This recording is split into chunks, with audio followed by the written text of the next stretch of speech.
Poor Nate has to suffer the most when he now sees two hot women in the shortest shorts exercising in the lounge that is his office.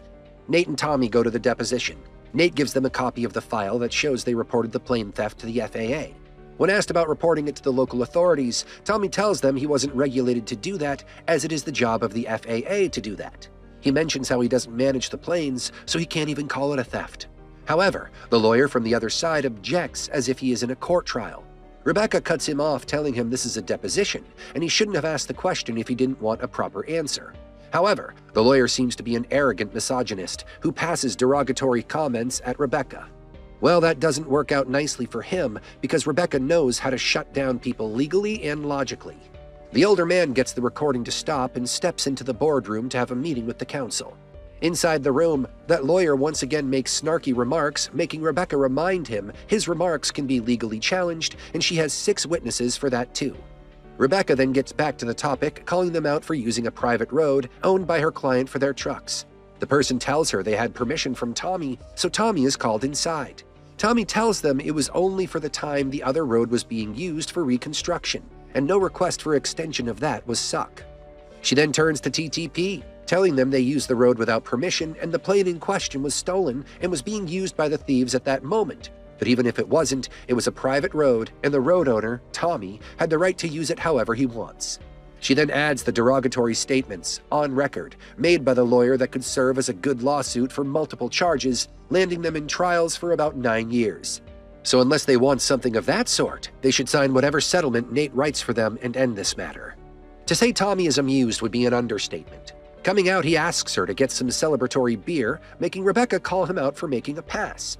Tommy tells her she is thinking it through as he is going to get a drink whether she tags along or not.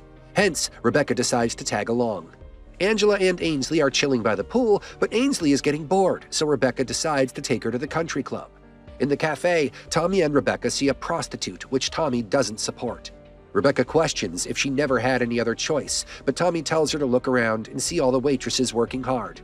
He tells her this state is no different than others. It gets accumulated first by dreamers, then by bankers, then salesmen, sharks, the desperate, and eventually the thieves. However, when a bust happens, such states suffer the most. People have to lose their houses, trucks, and even lives in the suffering. The women go to the country club, but get told that it is booked for a private event. Getting back into the car, they decide to go somewhere else, and what other place would the Midland have than the cafe Tommy is at? The girls order appetizers when they see Tommy sitting there with a girl. Tommy is busy telling Rebecca about how goal-oriented Monty was to see the potential in this place and invest there. Rebecca tells them they should drink less when the bartender again messes with Tommy, saying the beer is only non-alcoholic for the alcoholics. As Tommy is telling her he quit whiskey 9 years ago, Angela and Ainsley walk up to him, making Tommy add that it was the same time he quit on Angela. Angela questions if she is her sidekick, while Ainsley questions if she has another daughter than her. Pretty expected reaction for Tommy to say, "Damn girls," at that. He introduces Rebecca to them and tells Angela he needs to have a main kick to be able to get a sidekick, and currently he has none. The conversation leads to the women inviting them for dinner, and to Tommy's surprise, Rebecca agrees. Probably wants some amusing knowledge about Tommy. Cooper and the crew are reworking the oil well when Antonio's hand gets smashed in the machinery. As Manuel climbs the height, Boss puts Cooper on the blocks to raise him to Antonio faster. Antonio faints, but Cooper helps him get down and he is taken to the hospital. Dale tells them they cannot stop working as the well is supposed to be functioning in the morning, so they need to find a solution for being short of labor. Having no choice, they put Cooper on working as the derrick hand even though he isn't experienced yet. In the cafe, Angela is narrating about her dream of wanting to see George Strait in a concert, and Tommy fooling her into taking her to Mexico but landing in Lubbock with the excuse of fault in the plane. He took her to a hotel, gifted her the prettiest ballroom gown, and took her to a private event with George Strait playing just for the two of them. Unfortunately, 3 weeks after the dreamiest moment, the oil market crashed and they lost everything. Angela tears up thinking about losing the family and love she had while Tommy wanted to avoid the memory, tells him he has to leave to see some work at the site. Rebecca offers to drop the other two women home. Tommy visits the reconstruction site and finds a guy walking in the dark. He cannot tell who he is, but is told about the situation with Antonio, but work's still running smoothly. He realizes it is Cooper, but to ensure satisfactory work from Manuel, Tommy leaves it at that. On the way back, Rebecca casually confronts Angela for being jealous about any situation regarding Tommy when she is divorced from him and married to someone else. Reaching home, he finds Ainsley lying on the couch crying. She tells him Angela is a quitter and she quit on him when he lost the money, but Tommy tells her that was not the case. It wasn't easy to lose everything and sell her jewelry to manage the expenses, while Tommy wasn't emotionally available for her at that moment too. He also adds that things would have ended between them even if that bust didn't happen, and Angela's choices largely depended on the best for Ainsley and Cooper. Ainsley tells him she will never leave him in his lows either.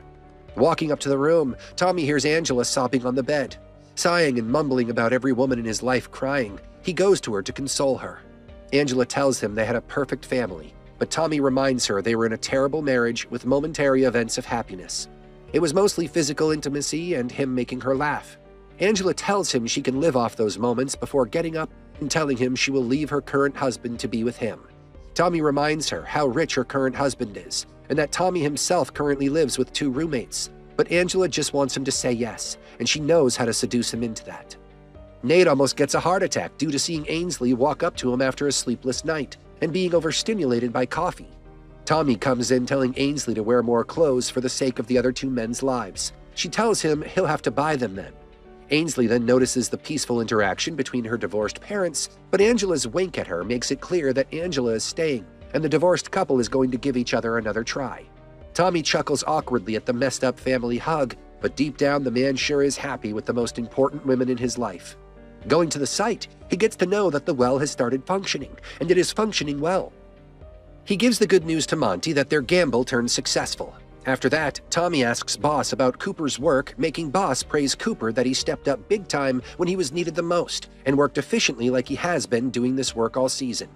Tommy goes to Cooper with a proud smile. The interaction shows that Tommy's expressions are enough to convey his pride in Cooper, and Cooper gets it too.